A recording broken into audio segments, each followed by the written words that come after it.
আজ করব ভেটকি মাছের কাঁটা চচ্চড়ি। কাঁটাগুলোকে ভালো করে নুন হলুদ মাখিয়ে রেখে দিয়েছি। নুন হলুদ মাখানো মাছগুলো খুব ভালো করে লাল লাল করে ভেজে নিচ্ছি। মাছগুলো খুব ভালো করে ভেজে নিয়েছি। এবার ওই মাছ ভাজার তেলেই শুকনো লঙ্কা, তেজপাতা আর পেঁয়াজ কুঁচো দিয়ে দিলাম। পেঁয়াজটা ভাজা হয়ে এলে ওর মধ্যে দেব আদা রসুন বাটা আর অল্প কাঁচা লঙ্কা কুচোনো দিয়ে মশলাটা বেশ ভালো করে আবার কষাবো।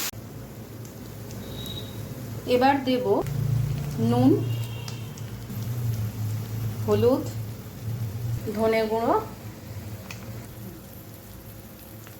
গুঁড়ো আর জিরের গুঁড়ো।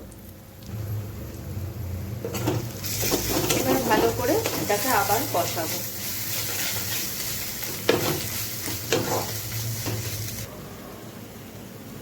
মশলাটা কষানো হয়ে গেছে।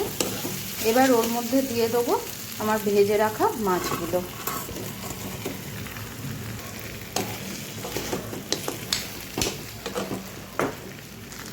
মাছগুলো দিয়ে অল্প নাড়াচাড়া করে এবার জল দিয়ে দেব।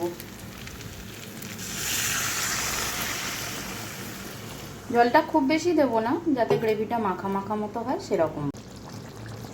রেডি হয়ে গেছে আমার ভেটকি মাছের কাঁটা চচ্চড়ি। এবার নামানোর আগে ওতে একটু গরম মশলা ছড়িয়ে দেব।